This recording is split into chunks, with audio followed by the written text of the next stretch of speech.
Assalamualaikum warahmatullahi wabarakatuh. Shalom, salam sejahtera untuk kita semua. Selamat malam teman-teman. Pertama saya mohon maaf atas keterlambatan. Tadi juga ada komentar di chat kenapa di mute. Moderator saya mencoba menghubungi para narasumber. Makanya tadi mic-nya di mute. Baik teman-teman, karena ketua umum sudah hadir, kita sudah bisa memulai diskusi ini. Sambil tadi narasumber dari anggota Komisi 5 DPR RI mengatakan izin agak telat karena sedang makan. Kita mulai saja diskusi kita hari ini terkait dengan Undang-Undang Desa yang kita tahu bersama bahwa baru saja diperingati 7 tahun lahirnya Undang-Undang Desa. Kita lihat kemarin ramai di media bahwa sudah peringatan yang ke-7 tahun. Nah, DPP GMNI kali ini akan mencoba merefleksikan apakah implementasi Undang-Undang Desa ini sudah benar-benar berjalan sebagaimana mestinya seperti yang diperintahkan Undang-Undang, dan apakah dampaknya sudah seperti cita-cita Undang-Undang ini lahir, yaitu mengentaskan kemiskinan. Kita sama-sama mengetahui bahwa terkait dengan pembangunan desa yang itu juga berkaitan dengan Undang-Undang Desa ini sebenarnya masuk ke dalam nawacita Jokowi dari mulai periode pertama.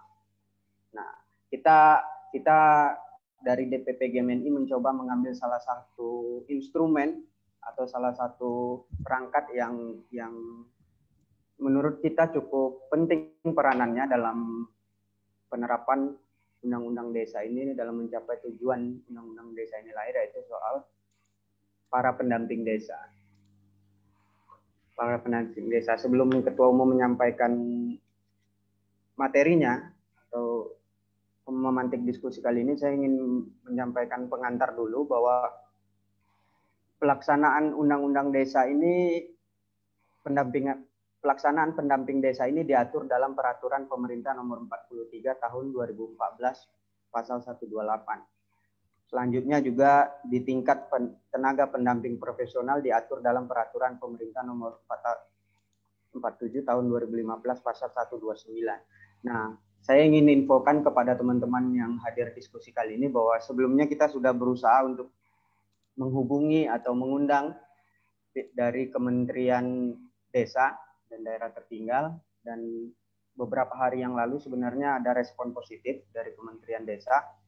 Tapi hari ini kita belum dapat konfirmasi soal kehadiran menteri atau perwakilan menteri dari Kementerian Desa. Padahal menurut kita cukup penting kehadiran pihak kementerian karena yang kita ketahui rekrutmen sampai dengan pengawasan dan pemberdayaan pendamping desa itu ada di tingkat kementerian.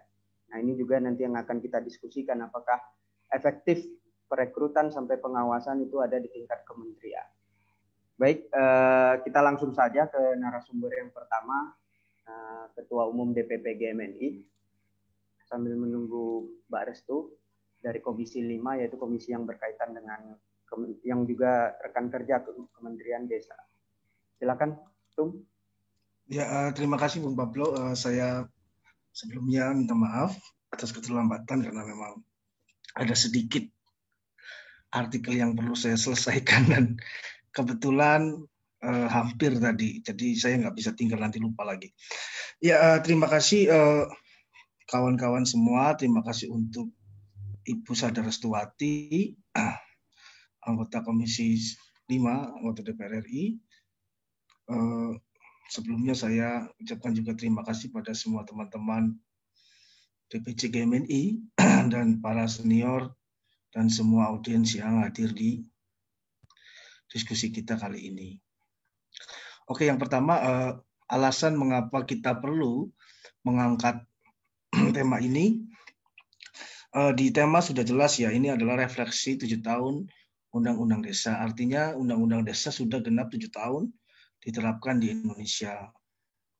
Undang-Undang Desa ini pada mulanya sebenarnya harapannya sangat tinggi ya dari daerah, baik di tingkat lokal maupun di tingkat lokal dalam artian desa maupun provinsi. Nah, dalam pandangan sebagai sebuah tata kelola pemerintahan, menurut saya ini juga sebagai sebuah terobosan yang cukup besar. Nah, di mana otonomi itu tidak hanya diberikan pada level provinsi atau kabupaten kota, tapi juga pada level terkecil, pemerintahan terkecil di Indonesia yaitu desa. Artinya desa di sini diberikan fasilitas anggaran, kewenangan, dan berbagai macam fasilitas demokrasi yang lain. Ini memang inilah hasil dari perjalanan reformasi yang mengusung ide tentang otonomi daerah. Oke, iya. Tapi masalahnya selama 7 tahun ini seperti apa implementasinya? Itu kan yang kemudian perlu kita diskusikan hari ini. Ya, kalau kita lihat dana desa yang sudah digelontorkan hampir nyaris 300 triliun lebih. Nah, namun kita tahu bahwa kemiskinan di desa dari sejak sebelum dana desa ini diterapkan sampai sesudah dana desa ini diterapkan itu tidak ada perubahan yang signifikan. Nah, beberapa bukan hanya angka kemiskinan, tapi beberapa indikator misalnya upah buruh tani, upah nilai tukar petani, daya beli buruh tani, daya beli masyarakat di desa itu juga tidak ada kenaikan yang signifikan gitu loh. Jadi pertanyaannya dana desa ini kemana? Dalam beberapa referensi dan beberapa kasus, dana desa ini alokasinya tidak tepat sasaran. Misalnya seperti dana desa banyak diperuntukkan untuk pembangunan fisik misalnya. Sehingga tidak berdampak, apalagi misalnya pembangunan fisik kontraktornya kemudian dari kota atau dari luar desa itu pasti tidak ada efek yang signifikan terhadap perekonomian desa. Artinya uang kembali keluar ke kota atau di luar desa itu. Nah, yang kedua, dana desa ini kemudian banyak mengalami penyimpangan, misalnya digunakan tidak dalam koridor pembangunan. Misalnya kasus korupsi, misalnya para kepala desa itu sangat nampak, bahkan beberapa kali terjadi kasus korupsi dana desa. Nah, sebenarnya hal-hal semacam ini menurut saya bisa ditekan dengan kehadiran pendamping desa sebenarnya. Jadi pendamping desa kalau menurut saya pertama yang harus dilakukan memastikan bahwa alokasi dana desa ini benar-benar untuk pemberdayaan masyarakat. Artinya misalnya meningkatkan aksesibilitas masyarakat terhadap kesehatan, pendidikan, dan meningkatkan perekonomian desa. Artinya pendamping desa sebenarnya digunakan oleh undang-undang. Kalau kita melihat undang-undang desa, itu sebagai perangkat untuk mengawal jalannya dana desa atau pemerintahan desa. Nah, artinya sebenarnya efisiensi, efektivitas pemerintahan desa ini juga bertumbuh pada pendamping desa. Oke, kita bisa menyalahkan, oh iya, misalnya kepala desa inkompetensi, kepala desa ini banyak tidak paham, kepala desa ini kemudian banyak menyelewengkan dan sebagainya. Ya itu oke. Menurut saya persoalan teknis semacam itu bisa diselesaikan apabila pendamping desa ini memiliki peranan yang cukup signifikan. Nah, pertanyaannya kenapa peranan itu tidak signifikan? Kalau kita lihat misalnya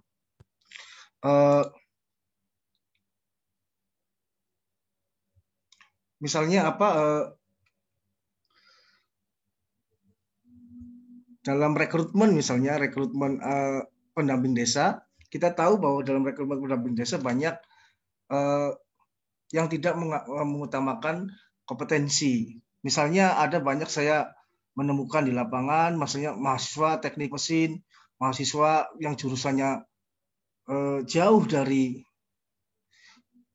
tata kelola pemerintahan desa kemudian hadir di situ. Nah, ini kemudian seharusnya misalnya pendamping desa ini bisa diatur apa keperluan kebutuhan desa itu. Jangan misalnya dilakukan secara tidak teratur gitu loh. Maksudnya tidak sesuai dengan kapasitas seseorang itu. Apalagi jika seseorang itu tidak memiliki pengalaman dalam pemberdayaan. Nah, ini menjadi problem kemudian akhirnya menjadi beban di desa itu gitu loh. Nah, ini yang menurut saya yang perlu dikoreksi dari rekrutmen. Dan rekrutmen cenderung terpusat dari banyak kasus misalnya,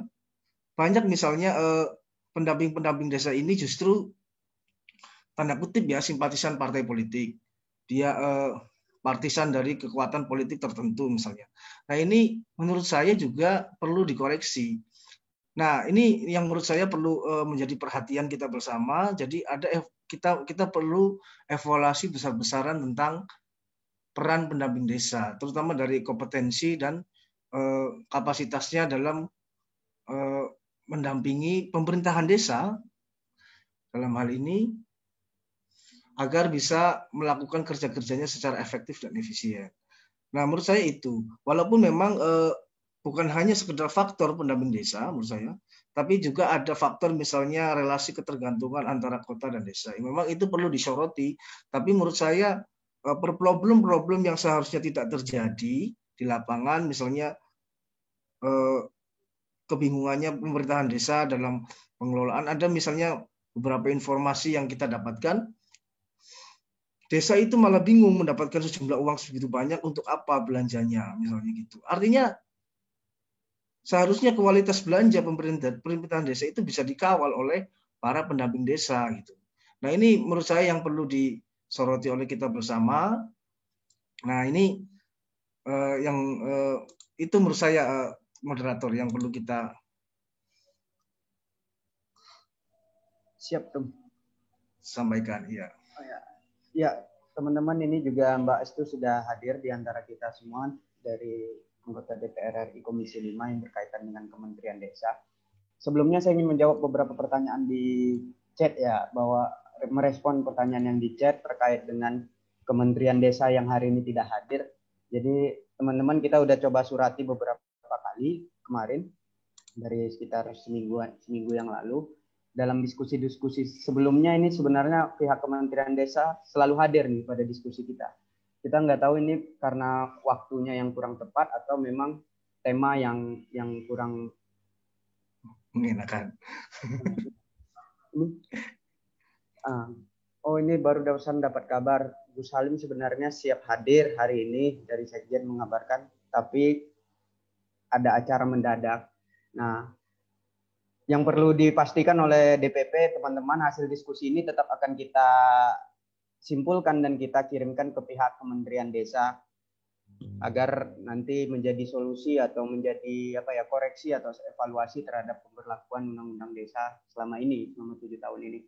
Baik, untuk sebelum lanjut ke narasumber kedua, saya ingin sampaikan teman-teman untuk format pertanyaan itu ada di kolom chat. Untuk teman-teman yang ingin bertanya, nanti baik ada juga yang ingin menyampaikan langsung juga bisa nanti disampaikan via kolom chat. Nanti saya akan nyalakan mikrofon teman-teman.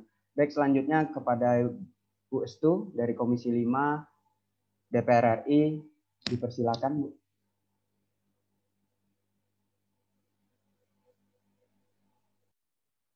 Terima kasih. Assalamualaikum warahmatullahi wabarakatuh. Selamat malam, salam sejahtera untuk kita semua. Merdeka! Merdeka! Alhamdulillahirabbil alamin. Puji syukur kita panjatkan kehadirat Allah Subhanahu wa taala pada malam hari ini. Kita semuanya bisa hadir walaupun melalui Zoom meeting. Paling tidak pada kegiatan ini kita masih bisa terlaksana. Dan saya juga terima kasih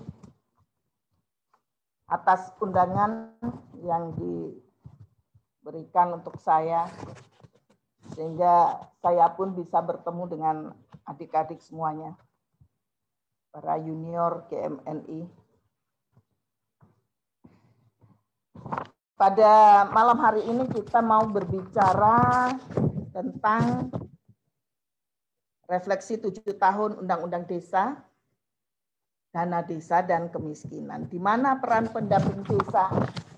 Di mana ya peran pendamping desa ya? Sebenarnya saya berharap pada malam hari ini kita bisa bersama-sama juga dengan Pak Menteri Desa, Pembangunan Daerah Tertinggal dan Transmigrasi. Akan tetapi ternyata kita tidak bisa bertemu pada malam hari ini. Tapi sedikit saya akan memberikan gambaran berkaitan dengan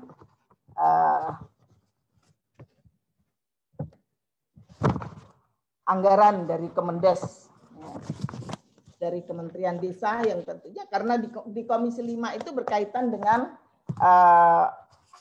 untuk anggaran infrastrukturnya. Kalau di regulasinya ada di Komisi 2, termasuk pendamping desa itu ada di Komisi 2. Tapi saya akan mencoba untuk sedikit memberikan gambaran terkait itu. Undang-undang desa mulai diberlakukan pada tahun 2014, mulai terbentuk Undang-Undang Desa, Undang-Undang Nomor 6 Tahun 2014, di mana maksud tujuan daripada disusunnya Undang-Undang Desa ini adalah agar pembangunan itu benar-benar bisa berjalan, bisa merata, ya, membangun dari desa, dan desa bisa mengelola sendiri anggarannya, dan desa bisa melakukan membuat perencanaan tersendiri berkaitan dengan pembangunan infrastruktur di desanya. Kenapa saya harus berbicara infrastruktur? Memang pada awalnya dana desa itu peruntukannya adalah untuk membangun infrastruktur dasar di desa-desa yang ada di Indonesia ini. Infrastruktur dasar. Ya. Karena sebagian besar, khususnya di luar Jawa, itu sebagian besar infrastruktur dasar ini belum ada, belum tersedia. Dan tahun demi tahun anggaran dana desa ini semakin bertambah besar, tentunya dengan harapan salah satunya pembangunan bisa merata, kemudian pertumbuhan perekonomian bisa lebih cepat untuk di desa, dan juga tentunya diikuti dengan peningkatan sumber daya manusia dan yang lainnya.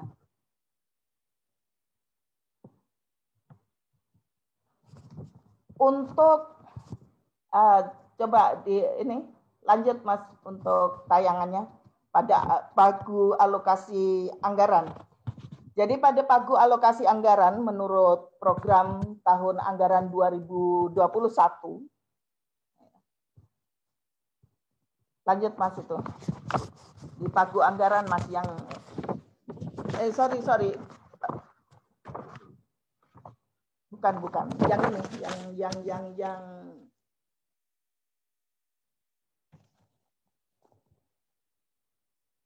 jadi pagu anggaran untuk program tahun 2021. Jadi untuk anggaran Kemendes itu 3.689.809 sekian. Yang terbesar adalah untuk program daerah tertinggal, kawasan perbatasan, perdesaan, dan transmigrasi. Kalau melihat seperti ini, ya, dan untuk kalau melihat seperti ini, tentunya untuk wilayah di desa yang khususnya ada di Jawa, itu untuk anggaran Kementerian Desa ini sangat kecil. Maka dari itu, dengan dikucurkannya dana desa ini bisa menjadikan penyeimbang. Nah, akan tetapi di dalam perjalanannya, ini anggaran desa ini. Saya kira kalau ini berkaitan dengan kementeriannya, untuk dana desanya tidak ada di komisi saya. Itu ada di komisi 2. Ya. Namun di dalam perjalanannya tidak seindah dengan harapan semula. Di mana dana desa yang begitu besar yang diharapkan mampu menjadi pengungkit, menjadi penggerak pertumbuhan perekonomian di desa, ternyata boleh dikatakan belum bisa berhasil secara maksimal. Kenapa saya katakan seperti itu? Ternyata sampai hari ini masih banyak sekali terjadi penyimpangan-penyimpangan di dalam penggunaan dana desa. Ini yang selalu saya katakan sejak awal dana desa ini akan dikucurkan.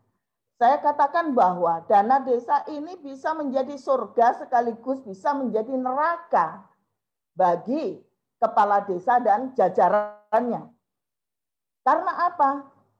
Karena dana desa ini, ingat bahwa desa itu sebelum pemerintahannya Pak Jokowi tidak pernah mengelola dana sampai kita berhitung miliaran rupiah.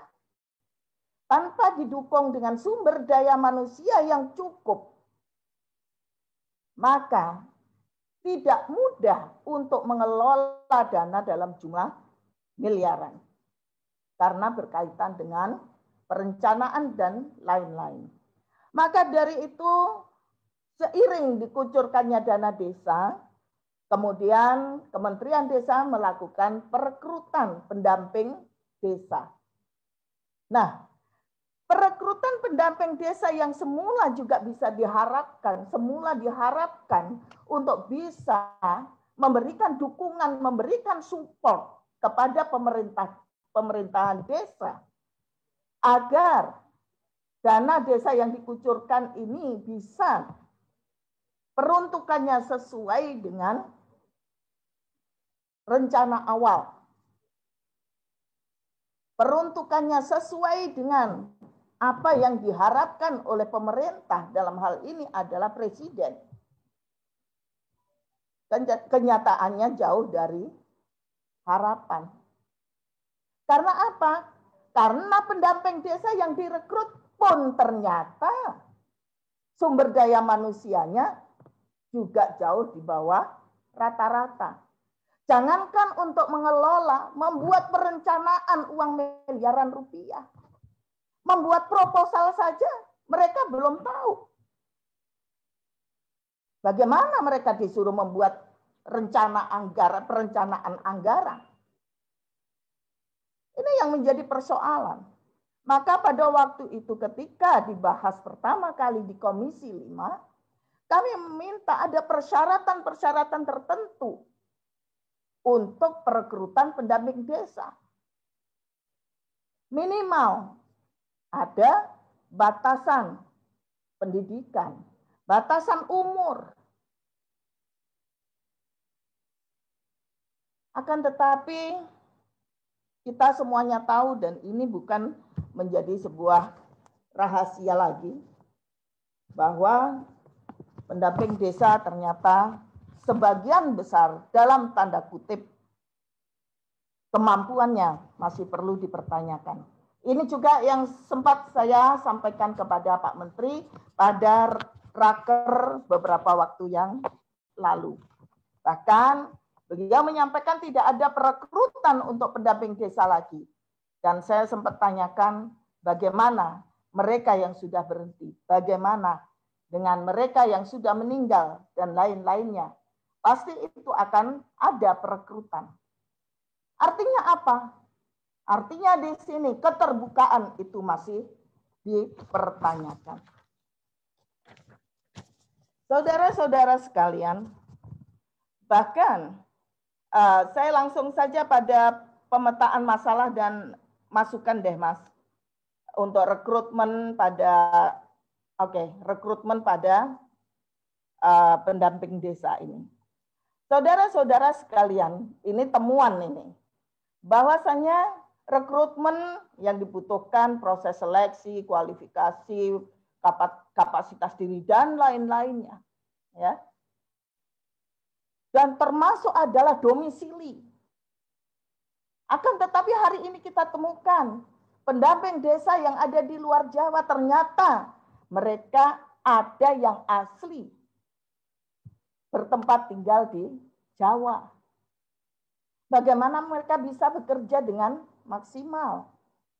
Padahal pendamping desa harus selalu ada untuk memberikan pendampingan kepada pemerintah desa. Kemudian kita berbicara bagaimana hubungannya pendamping desa dengan staf atau dengan pegawai kementerian yang ada di provinsi.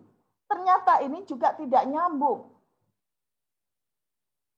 Sehingga tentunya ini akan menjadi satu evaluasi dan masukan kepada kementerian bahwasanya tidak boleh lagi ada miss antara petugas yang ada di provinsi dengan yang ada di daerah, di desa dalam hal ini.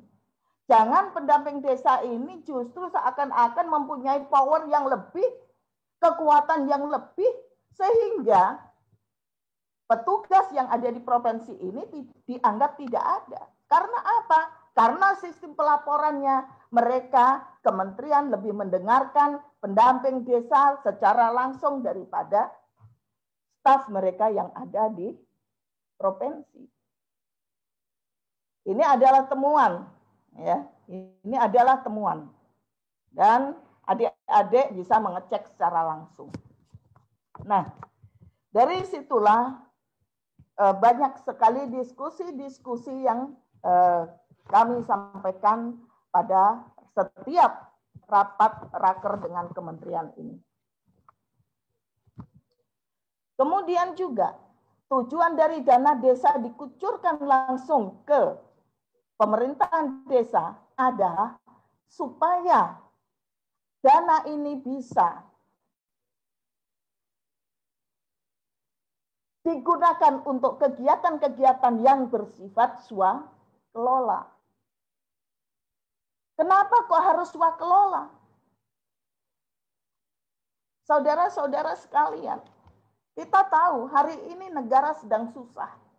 Negara sedang dilanda pandemi COVID-19, di mana semua rakyat kita sebagian besar mengalami kesulitan ekonomi.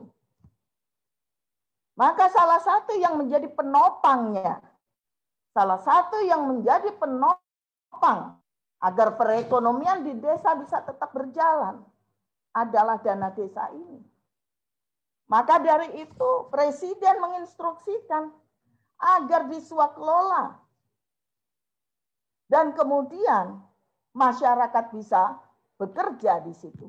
Bukan dikontraktualkan. Akan tetapi yang terjadi saat ini, tidak sedikit desa yang menggunakan dana desa ini dengan sistem kontraktual. Jadi tujuan untuk melakukan sebuah perubahan atau mengejar ketertinggalan pertumbuhan perekonomian di desa itu menjadi sangat sulit. Maka dari itu tentunya harus ada punishment dan di situ harus ada pengawasan yang melekat sehingga dana desa ini bisa diarahkan peruntukannya dengan sebaik-baiknya. Tidak asal membuat perencanaan.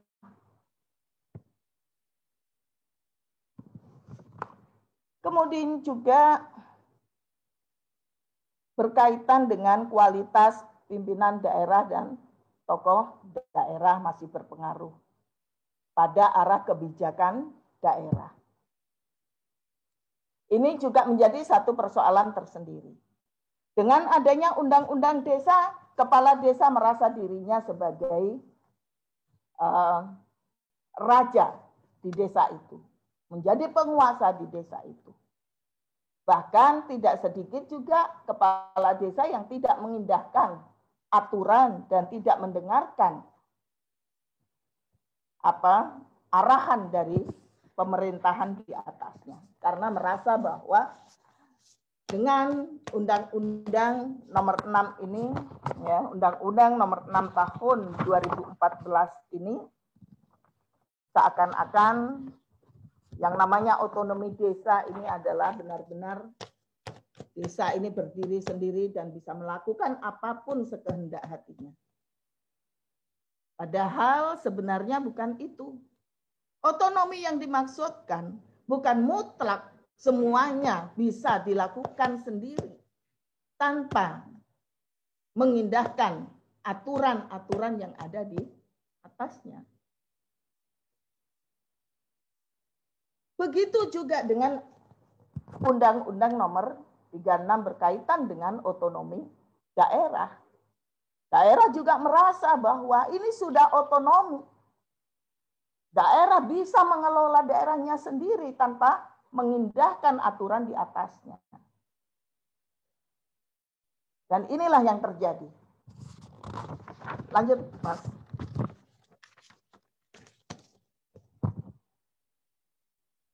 Maka dari itu, adik-adik sekalian, mungkin semua sudah tahu, sudah mendengar bahwa yang namanya pendamping desa yang jumlahnya lebih dari 30.000 ini dalam tanda kutip hanya dimasuki oleh organisasi tertentu atau orang-orang yang berasal dari mungkin partai tertentu. Padahal sebenarnya tidak sedikit anak-anak muda, kalau toh memang harus diambilkan dengan mengakomodir organisasi-organisasi kemahasiswaan, di sini ada HMI, ada GMNI, ada PMII, ada GMKI, dan lain-lain. Saya yakin ini semuanya adalah kader-kader muda yang mempunyai potensi luar biasa dan tentunya dengan sumber daya manusia yang sudah sangat mumpuni. Sudah waktunya kementerian ini harus memperbaiki diri. Jangan kementerian malah mendiamkan persoalan ini atau mungkin justru menutupi apa yang sebenarnya terjadi berkaitan dengan pendamping desa ini. Saya tidak tahu. Akan tetapi, kembali lagi, kemampuan sumber daya manusia yang menjadi pendamping desa ini akan berdampak besar dan mempunyai pengaruh besar di dalam keberhasilan penggunaan dana desa yang semula memang diperuntukkan untuk bisa meningkatkan atau mengejar ketertinggalan pembangunan yang ada di desa-desa yang ada di Nusantara ini. Itu saya kira adik-adik sekalian, saudara-saudara sekalian. Tadi saya melihat ada dari kementerian lain ya. Mohon maaf tidak saya sebutkan tadi. Saya kira itu selanjutnya kita akan lebih banyak pada diskusi nantinya. Terima kasih. Wassalamualaikum warahmatullahi wabarakatuh. Terima kasih Mbak Estu. Ada banyak hal tadi yang disampaikan. Saya rasa ini juga sejalan dengan apa yang dikritik atau hasil diskusi DPP GMNI sebelumnya terkait dengan sumber daya manusia yang ditugaskan sebagai pendamping desa. Dan kita cukup terkejut juga tadi kalau hasil rapat dengan kementerian oleh DPR itu tidak akan ada perekrutan lagi. Nah, untuk mengingat kembali teman-teman, saya akan coba bacakan apa saja yang menjadi tugas para pendamping desa ini kalau kita mengikut peraturan yang dikeluarkan Kementerian Desa itu sendiri. Jadi benar yang disampaikan Mbak Astu tadi bahwa tidak kecil peranannya. Di Peraturan Menteri Nomor 3 Tahun 2015 Pasal 12 itu menyebutkan bahwa pendamping desa terlibat dalam perencanaan, pelaksanaan dan pemantauan pembangunan desa, pendampingan pengelolaan pelayanan sosial dasar, usaha ekonomi desa, sumber daya alam, teknologi tepat guna, serta sarana prasarana desa, pendampingan peningkatan kapasitas perangkat desa, lembaga kemasyarakatan, dan kader pembangunan desa. Jadi ada banyak sebenarnya tugasnya, dan seperti yang Mbak Astu sampaikan, kita juga beberapa kali tuh ada temuan di beberapa daerah yang memang yang bertugas sebagai pendamping desa itu tidak berdomisili di daerah tersebut, bahkan beda kabupaten gitu.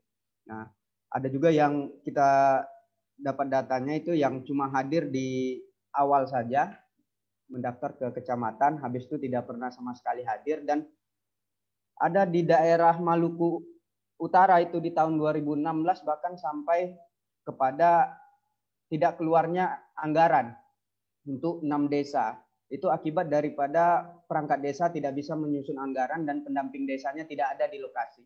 Nah, ini kan dampaknya sangat luar biasa ya, atau sangat signifikan dampaknya. Artinya dalam 1 tahun itu pemerintahan desa itu tidak bisa berbuat apa-apa karena anggaran tidak dikeluarkan. Nah, mungkin kita masuk ke sesi tanya jawab. Di sesi pertama kita buka untuk 2 penanya. Apakah sudah ada? Host minta tolong, apakah sudah ada yang bertanya di kolom chat atau ada yang ingin bertanya langsung kepada narasumber?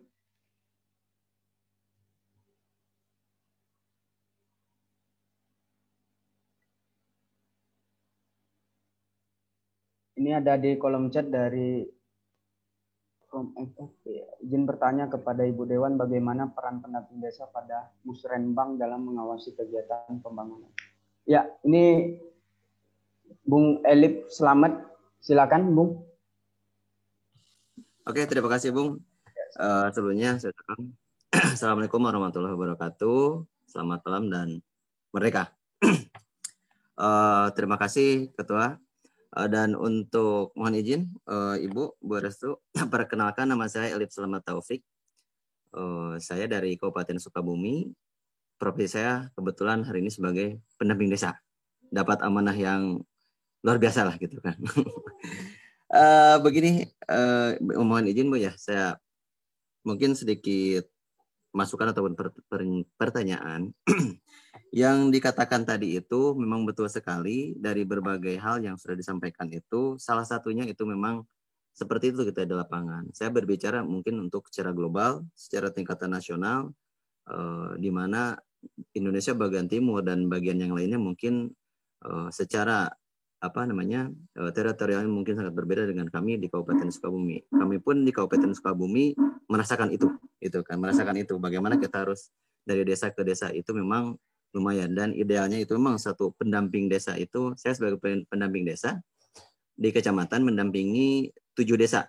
7 desa, alhamdulillah memang PLD saya ada 2, megang 4 desa, 4 desa, satu lagi 3 desa.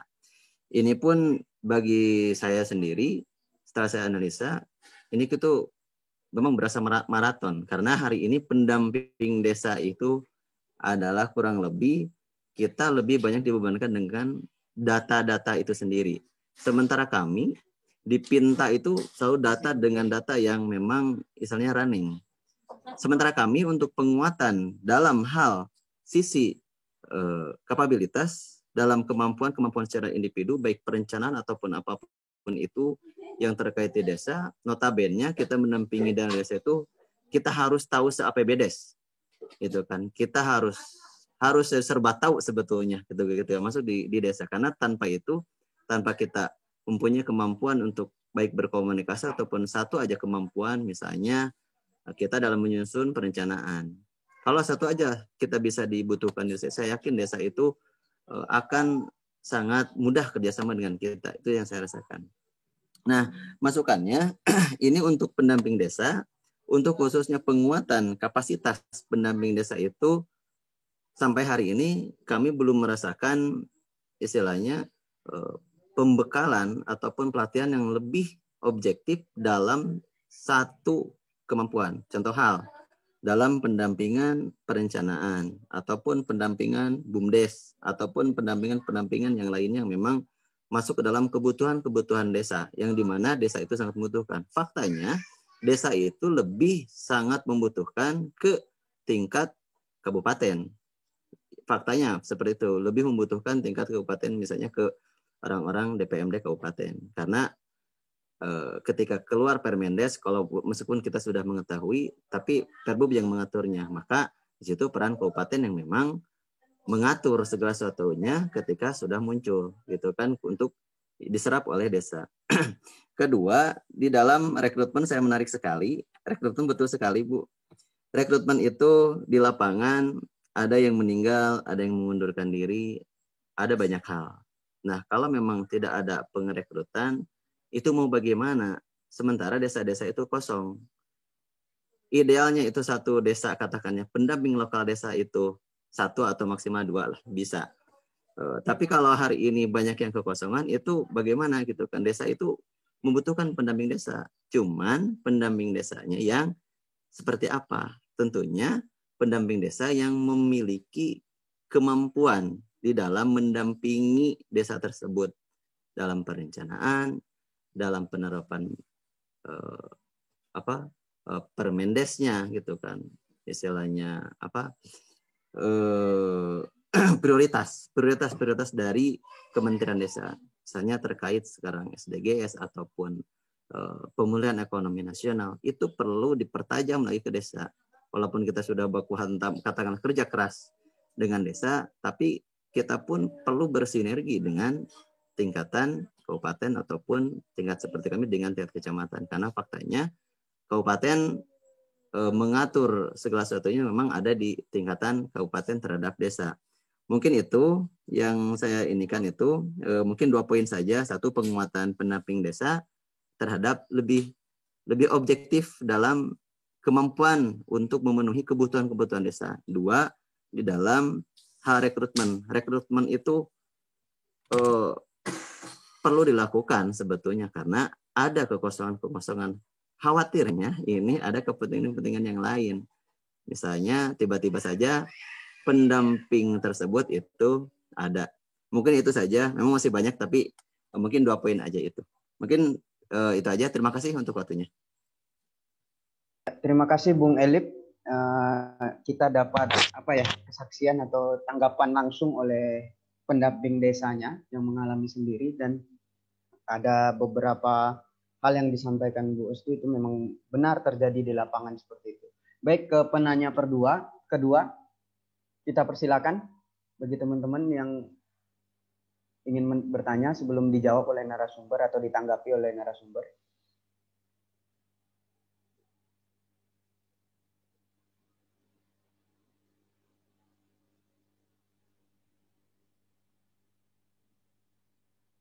Moderator izin masuk, silakan Pak Idris Jo.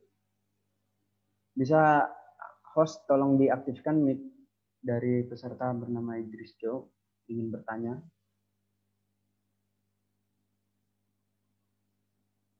Silakan Bung. Minta tolong hostnya aktifin mic.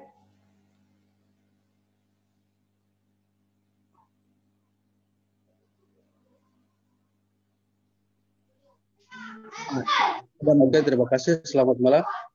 Malam, Bung. Silakan. Merdeka. Terima kasih atas kesempatan yang diberikan.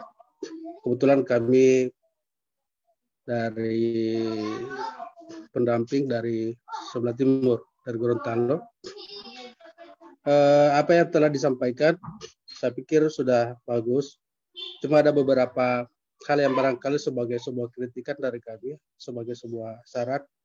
Yang pertama adalah bahwa segala persoalan atau masalah-masalah yang disampaikan oleh anggota Dewan tadi, beserta rekan-rekan, bahwa saya melihat bahwa paling banyak ini persoalan-persoalan yang diangkat itu adalah merupakan studi kasus di beberapa daerah atau di satu lokasi. Namun ada sebuah harapan dari kami, mohon kiranya ini jangan sampai digeneralkan bahwa semua persoalan yang ada di Nusantara atau dari ujung dari timur sampai barat, bahwa persoalan tentang pendampingan desa terjadi seperti yang terjadi di Jawa sana. Sebagai sebuah konfirmasi dari kami di Gorontalo, alhamdulillah proses untuk pendampingan yang dilakukan oleh teman-teman pendamping itu berjalan dengan baik, sehingga ada sebuah peran dan fungsi yang seharusnya dijalankan oleh teman-teman pendamping itu dijalankan dengan bagus, baik yang dijalankan oleh teman-teman pendamping lokal desa, kemudian sinergitas dengan teman-teman yang di pendamping lokal pendamping desa, kemudian TA, kemudian sampai di Satker, itu berjalan baik, Pak. Sehingga kami melihat bahwa persoalan yang disampaikan tadi itu adalah merupakan sebuah studi kasus dan tidak perlu untuk digeneralkan. Sehingga terkesan bahwa program ini tidak layak, kemudian program ini paling banyak hal-hal yang berhubungan dengan masalah yang ada di dalamnya. Sehingga ada juga saran dari saya, kalau bisa untuk diskusi seperti ini ketika kita membahas tentang pendamping desa atau apa, atau diskusi apapun, sebaiknya ada kementerian yang berhubungan dengan ini kita undang. Ini kan kita bahas tentang Kementerian Desa. Kemudian yang punya kompetensi dalam hal ini kementerian itu tidak ada. Seharusnya memang ada perwakilan atau apa, supaya dalam jalannya diskusi ini bisa berjalan secara objektivitas. Sehingga tidak ada terkesan bahwa ada sebuah saya melihat diskusi ini kayak tidak berjalan secara objektivitas. Paling banyak kita itu mendiskreditkan bahwa program pendamping desa seperti ini kesannya. Saya pikir udah demikian ya. Oke, terima kasih Bung Moderator Merdeka. Siap, terima kasih Bung Merdeka. Ya, kita dapat tanggapan tadi dari pendamping desa juga yang berada di Provinsi Gorontalo yang justru sangat berbeda dengan tadi teman-teman atau narasumber sampaikan. Tapi yang ingin saya perjelas kepada Bung Idris bahwa diskusi kali ini kita justru ingin menyerap sebanyak-banyaknya tanggapan dari kawan-kawan terkait dengan pemberlakuan undang-undang dalam upaya kita untuk memaksimalkan pemberlakuan undang-undang ini. Jadi bukan karena ini sudah amanat undang-undang yang tertuang di Undang-Undang Nomor 6 Tahun 2014 itu, tidak mungkin juga kita menghapuskan peran pendamping desa. Cuma ada beberapa daerah yang menurut kita ini bagian dari evaluasi yang merupakan refleksi kita 7 tahun pemberlakuan undang-undang ini. Mungkin kembali ke narasumber, saya sampaikan tadi ada 2 penanggap atau yang bertanya juga ya, dari dua-duanya adalah pendamping desa yang berada di Kabupaten Sukabumi dan Provinsi Gorontalo.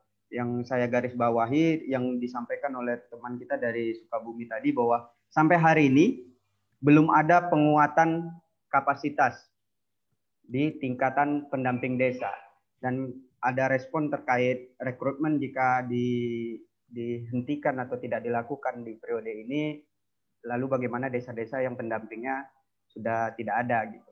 Nah, mungkin ini bisa dibantu jawab oleh Mbak Astu, apakah selama dari 2014 pemberlakuan undang-undang ini terkait dengan pendamping desa, apa ada program terkait dengan penguatan kapasitas sampai ke tingkat pendamping desanya?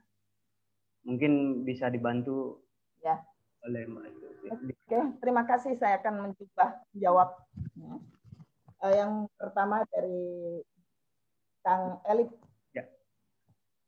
Kalau Jawa Barat kan panggilnya Kang ya. Oke. Sebenarnya pertanyaan itu sudah saya tanyakan kepada Pak Menteri minggu yang lalu pada saat kami melakukan rapat kerja. Berbicara untuk anggaran peningkatan sumber daya manusia bagi tenaga pendamping, itu anggarannya ada dan cukup besar. Sejak awal anggaran itu ada dan cukup besar. Anggaran itu ada di Badan Pengembangan Sumber Daya Manusia dan Pemberdayaan Masyarakat Desa Daerah Tertinggal dan Transmigrasi. Jadi untuk anggaran ini alokasinya hampir 2 triliun. Maka dari itu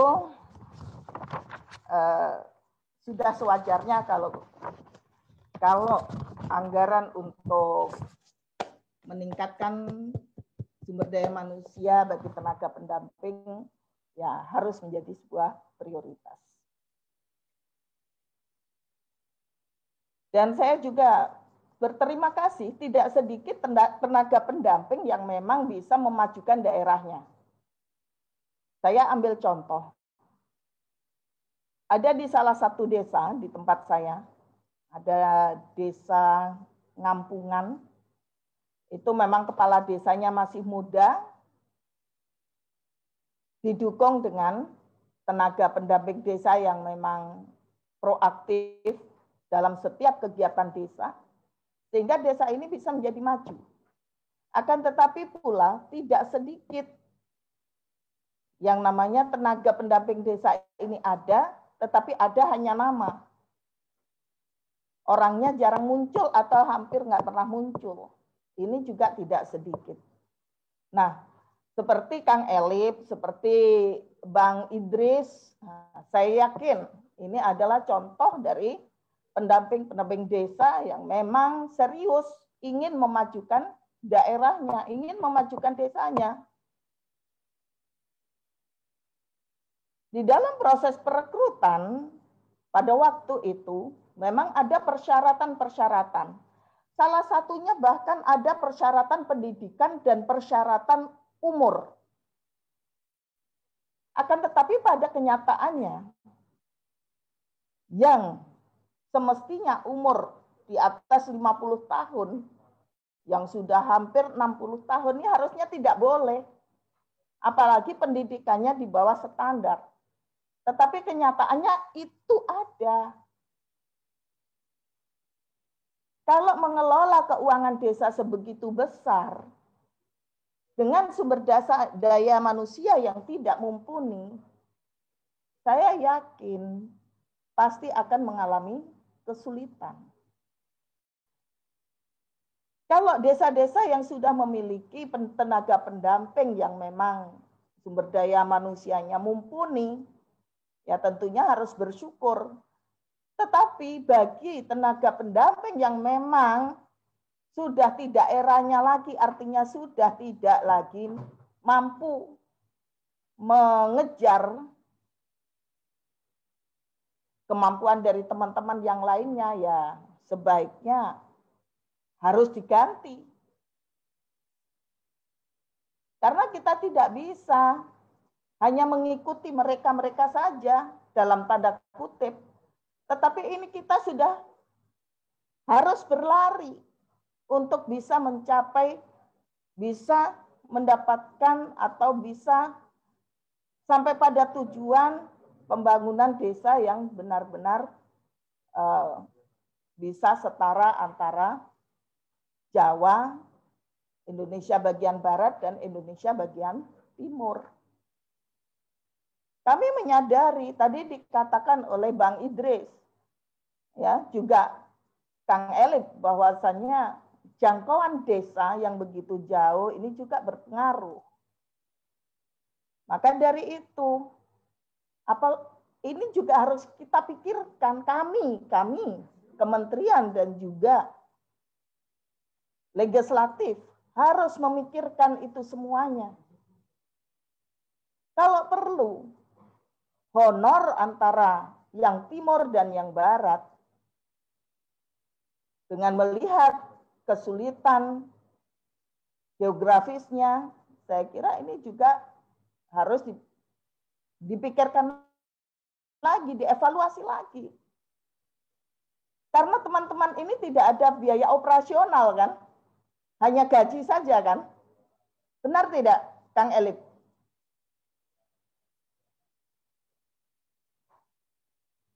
Kang Elip sama Bang Idris, yang ada hanya gaji saja kan?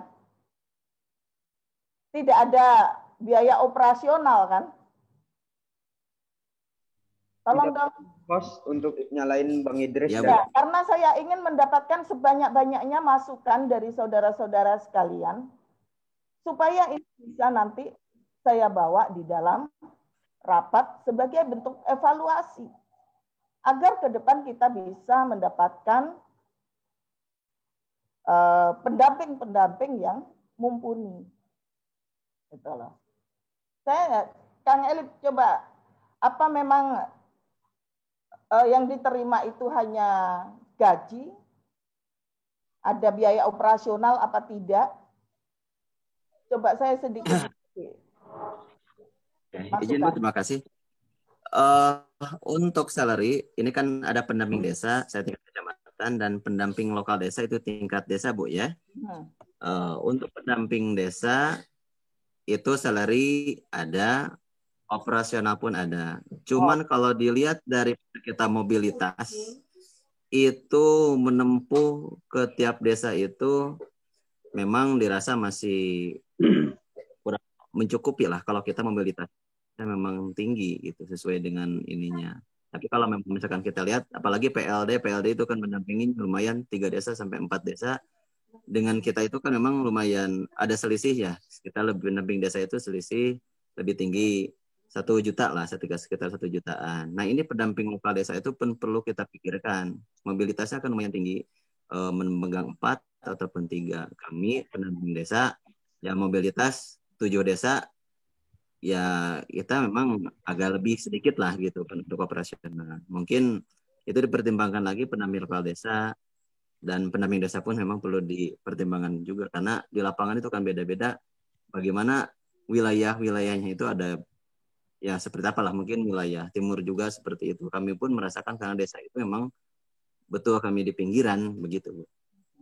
Oke, jadi coba nanti saya diberikan masukan secara tertulis melalui DPP GMNI yang nanti menjadi bahan buat saya di dalam rapat kerja nanti. Juga Bang Idris, bagaimana kondisi kalau di Gorontalo? Oke, terima kasih Bu ya. Kalau untuk Provinsi Gorontalo, alhamdulillah saya sependapat dengan apa yang disampaikan oleh Bung Elip tadi ya, Elip Slamet. Saya pikir sama saja. Kalau di pendamping desa itu kami ada insentifnya, kemudian ada operasional. Ada agak sedikit berbeda dengan teman-teman PLD.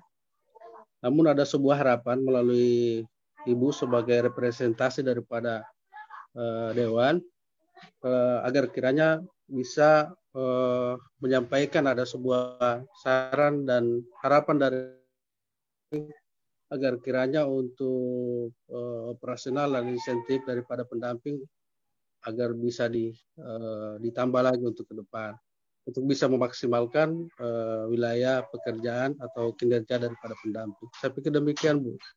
Oke. Oke, satu lagi saya coba kepingin tahu lagi dari ini ada dari PMD ini siapa ya? Nah, PMD Dukcapil kah? Bapak?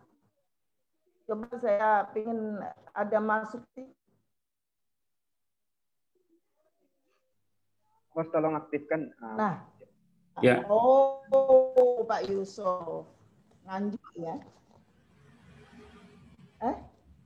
Kok Nganjuk? Bukan ya? Ya. Dapil mana? Gorontalo ini. Provinsi. Ya, Gorontalo Bu. Oh, Gorontalo. Ya, Assalamualaikum warahmatullahi wabarakatuh. Waalaikumsalam. Assalamualaikum warahmatullahi wabarakatuh. Selamat malam Sudah malam di Gorontalo, Bu. Ya, selamat malam. Ya, salam sejahtera untuk kita semua. Terima kasih atas kesempatan yang diberikan, Bu. Ya, Pak. Jadi, saya ingin mengetahui bagaimana kondisinya kalau di sana, Pak.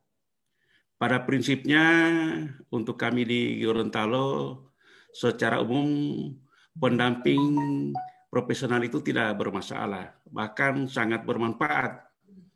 Banyak peran mereka untuk Provinsi Gorontalo. Jadi saya mendukung sepenuhnya apa yang menjadi harapan Ibu, ada semacam perbaikan ke depan agar supaya mereka diberikan insentif atau dipertimbangkan upah mereka. Itu yang pertama. Yang berikut, saya sependapat dengan Pak Iris maupun pendamping dari Pak Elip. Ya, sangat besar manfaatnya. Karena begini Bu, saya mau menyampaikan kronologis daripada rekrutmen pendamping ini. Karena saya sejak tahun 2015, sejak awal pendamping profesional itu di rekrutmen sudah berada di PMD, Dinas PMD dalam hal ini. Keberadaan mereka itu sangat besar, berfungsi sebagai pendamping profesional.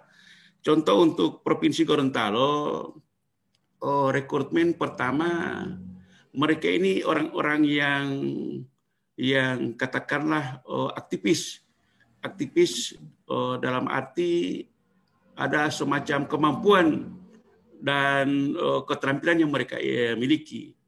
Mereka kalau tidak dimanfaatkan akan membuat kegaduhan di setiap daerah, Bu. Saya sampaikan kalau tidak dimanfaatkan akan membuat kegaduhan.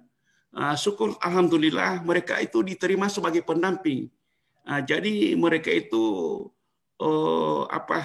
situasi dan kondisi daerah sudah kondusif, di mana mereka-mereka yang sebagian besar terlibat sebagai aktivis diterima sebagai pendamping sehingga mereka itu bermanfaat. Yang berikut saya perlu sampaikan bahwa keberadaan pendamping ini banyak di kalangan mereka setelah 5 tahun mendampingi suatu desa, mereka itu mengikuti pemilihan kepala desa. Banyak di Provinsi Gorontalo yang terpilih menjadi kepala desa. Sehingganya masyarakat sangat menarik simpati kepada mereka. Terbukti mereka waktu ikut pilkades terpilih. Jadi walaupun tidak pakai duit, mereka terpilih. Karena masyarakat menghendaki agar supaya mereka berperan mengisi program-program yang ada di desa. Mungkin ini tambahan penjelasan dari kami, Bu. Dan untuk informasi, alhamdulillah untuk Provinsi Gorontalo, Kabupaten Gorontalo sangat berprestasi, di mana Kabupaten Gorontalo Utara menjadi ranking 2 secara nasional dalam percepatan penyerapan dana desa dan penyaluran BLT dana desa. Mungkin itu tambahan dari kami, Bu. Terima kasih. Assalamualaikum warahmatullahi wabarakatuh. Waalaikumsalam warahmatullahi wabarakatuh. Ya, jadi bersyukurlah Gorontalo kalau bisa, kemudian pemerintah daerahnya bisa mendorong bahkan memberikan ruang bagi adik-adik teman-teman yang memang mempunyai kapasitas. Akan tetapi tidak sedikit daerah yang ternyata memang yang namanya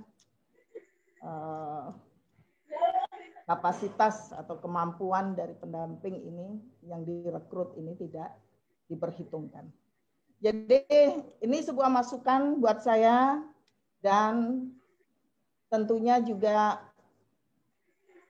saya meminta secara tertulis ya pertanyaan-pertanyaan nanti mungkin kalau masih banyak, kebetulan saya juga masih harus ada kegiatan lain. Jadi mohon nanti teman-teman dari DPP GMNI bisa mencatat, dan tentunya saya harapkan selain pertanyaan ada banyak masukan yang nanti tentunya untuk kebaikan Kementerian Desa, untuk kebaikan teman-teman pendamping sendiri, dan tentunya saya juga tidak ingin teman-teman pendamping ini harus dibebani untuk sesuatu yang tidak semestinya. Ya. Artinya apa? Tidak semestinya ya apabila satu pendamping harus mendampingi sekian desa dengan jarak yang sangat jauh, ini bagaimana mungkin bisa efisien? Saya yakin untuk perjalanannya saja sudah setengah mati. Gitu. Saya tidak ingin itu, akan tetapi tentunya tenaga pendamping tidak akan pernah ditiadakan. Tenaga pendamping akan terus ada untuk bisa memberikan pendampingan pada pembangunan desa. Hanya yang perlu menjadi evaluasi adalah peningkatan sumber daya manusianya. Karena pengelolaan dana desa sekarang saja sudah lebih dari 1 miliar, ke depan bukan tidak mungkin akan menjadi 2 miliar dan seterusnya. Apabila sumber daya manusianya tidak mumpuni, saya yakin akan terjadi banyak penyimpangan, dan itu sudah terjadi beberapa tahun yang lalu awal-awal dana desa ini dikucurkan. Saya kira itu teman-teman sekalian, dan sekali lagi saya mohon maaf tidak bisa menemani lebih lama lagi, dan saya tunggu masukan dan pertanyaan-pertanyaan yang belum saya jawab. Terima kasih. Ya, terima kasih Bu Astu.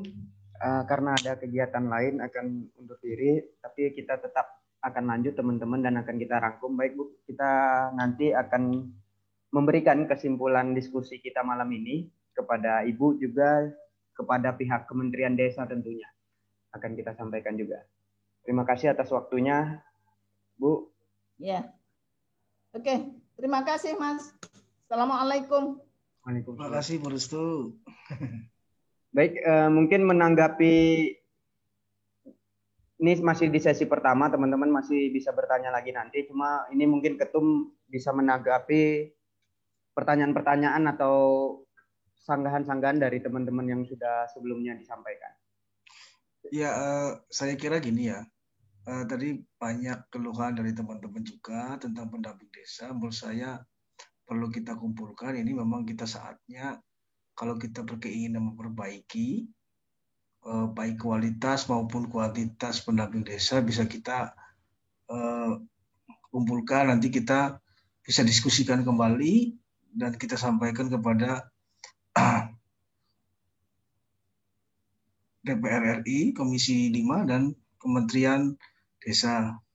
Nah, menurut saya itu yang perlu kita lakukan, dan menurut saya perlu juga teman-teman di cabang melakukan kajian maupun pengamatan secara real di lapangan tentang peran pendamping desa, bagaimana, apa kekurangannya, apa yang perlu diperbaiki, sehingga kita bisa memperbaiki semua dari sistem pendampingan desa. Karena menurut saya pendampingan desa ini sangat penting peranannya ketika desa mendapatkan kuantitas dana desa yang sangat besar di tengah taruhlah SDM, berbagai macam hambatan yang mungkin desa alami. Dari sinilah peran pendamping desa sangat penting. Saya kira itu, Bung Pablo. Mungkin nanti ke depan kita melakukan kajian bersama antara DPP dan DPC GMNI, kita bisa petakan masalah-masalah pendamping desa, dan kemudian kita sampaikan kepada tadi Bu Restu dan Kementerian Desa. Mungkin itu saja, Bung Pablo. Terima kasih tuh atas tanggapannya. Mungkin terakhir ya, saya baca di kolom chat keterwakilan teman-teman Maluku, ada Ketua Irwan ini dari SBT. Silakan Bung, karena pemateri kita sudah tidak ada, mungkin ada masukan atau yang bisa kita catat untuk kita nanti laporkan ke Komisi 5. Oh, terima kasih, Bung. Ya, silakan Bung. Ya. Assalamualaikum warahmatullahi wabarakatuh. Merdeka. Ya, dari Maluku, Ketua Cabang Gerakan Mahasiswa Nasional Indonesia, Kabupaten Seram bagian Timur. membicarakan terkait dengan fenomena yang terjadi di kabupaten, khususnya di Kabupaten Seram bagian timur dan umumnya itu Provinsi Maluku. Seperti apa yang dibicarakan tadi bahwa terkait dengan pendamping desa dan segala problematika yang terjadi di perdesaan masing-masing daerah. Itu pertama, teman-teman pendamping desa agak sedikit kewalahan karena di Kabupaten Seram bagian timur terdiri dari berbagai macam kepulauan. Tidak seperti di daerah Jawa yang kita jarak tempuh dari desa ke desa itu memakai jasa mobil ataupun motor. Tetapi kalau di Kabupaten Seram bagian timur itu memiliki jasa laut. Maka dari situ kesulitan teman-teman pendamping desa terjadinya di situ. Yang kedua, seperti apa yang dibicarakan oleh Ibu Legislatif tadi bahwa penguatan kapasitas pendamping desa itu sangat penting. Karena saya juga salah satu pelaku. Pernah melakukan tes pendamping desa dan pada kondisi itu yang terjadi adalah penampungan berbagai macam elit politik hingga akhirnya tidak sesuai dengan keinginan teman-teman pendamping desa yang ada di desa masing-masing. Kebanyakan yang ditempatkan di desa-desa masing-masing ini banyak yang orang luar, hingga akhirnya pekerjaan menjadi sebuah pendamping desa itu tidak efektif karena tidak memiliki rasa ataupun tanggung jawab selaku desa yang ditempatkan tugasnya di sana, karena dia itu orang luar. Kalaupun demikian dirasakan oleh teman-teman yang memiliki daerahnya sendiri, maka barang tentu memiliki perhatian serius untuk bagaimana memperbaiki desanya sendiri pula. Yang kedua, saran dari Gerakan Mahasiswa Kabupaten Seram bagian timur akan mensinkronkan terkait dengan peraturan Bupati yang terkait dengan penggunaan anggaran desa dan peraturan Menteri, agar kita menjadi acuan untuk menyurati resmi DPP GMNI agar menjadi bahan masukan ke DPR untuk dipertimbangkan terkait dengan rekrutmen pendamping desa ulang. Masukan saya adalah kemarin yang dilakukan tes itu ada banyak yang dimasukkan dalam daftar cadangan. Nah, seharusnya kementerian ini memperhatikan agar tidak terjadi lagi yang menungkup dalam daftar cadangan. Dievaluasi lagi pendamping-pendamping desa yang sudah tidak aktif atau yang sudah meninggal atau sudah mengundurkan diri dari pendamping, itu bisa diambil dari teman-teman yang dimasukkan dalam daftar cadangan atau daftar tunggu yang kemarin melakukan tes pada tahap kedua. Nah, ini masukan. Tolong DPP GMNI bisa menampung ini agar menjadi bahan masukan ke kementerian ataupun DPR agar menjadi bahan diskusi bersama. Yang kedua, kapasitas pendamping desa pada Kabupaten Seram bagian timur, menurut saya pribadi ataupun Gerakan Mahasiswa Nasional Indonesia secara kolektif di Kabupaten Seram bagian timur itu masih di bawah rata-rata.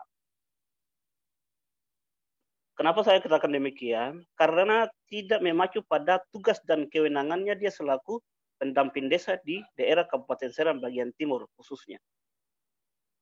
Alhasilnya, mereka ketika turun di daerah itu setelah pencairan pertama.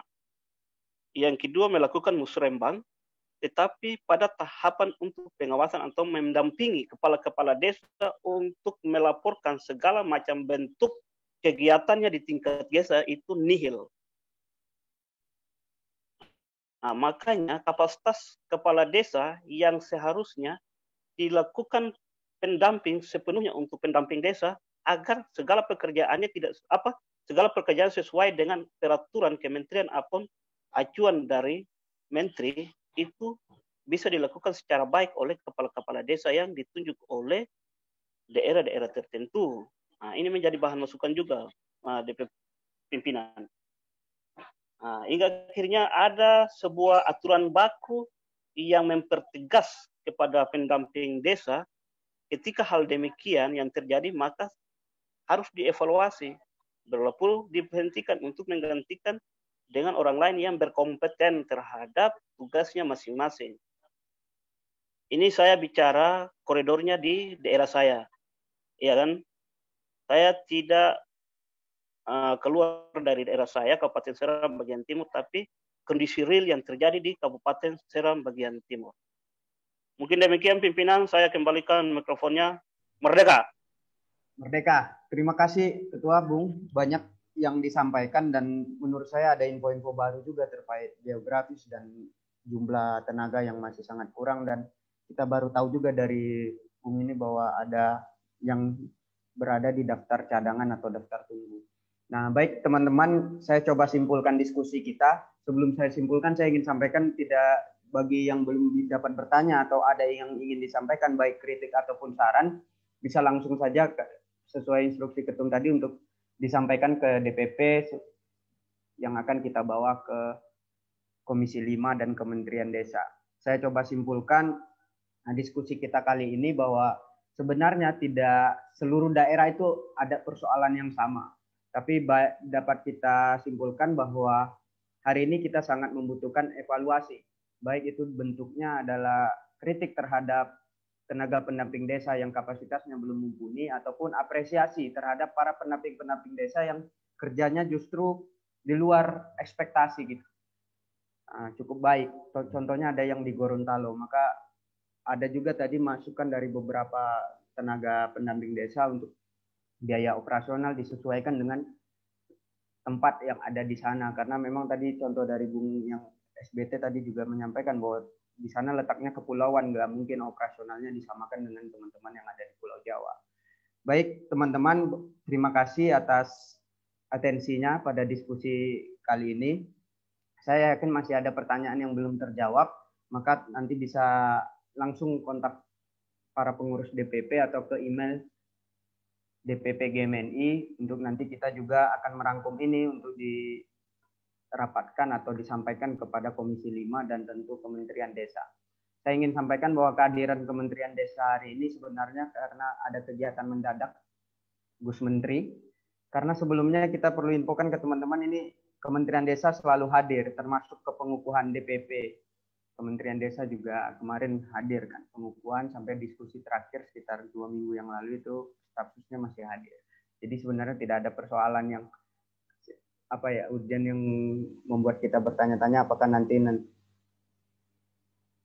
segala keluhan kita ini akan didengar atau tidak. Yang jelas DPP juga akan mendiskusikan ini lagi kembali. Terima kasih teman-teman.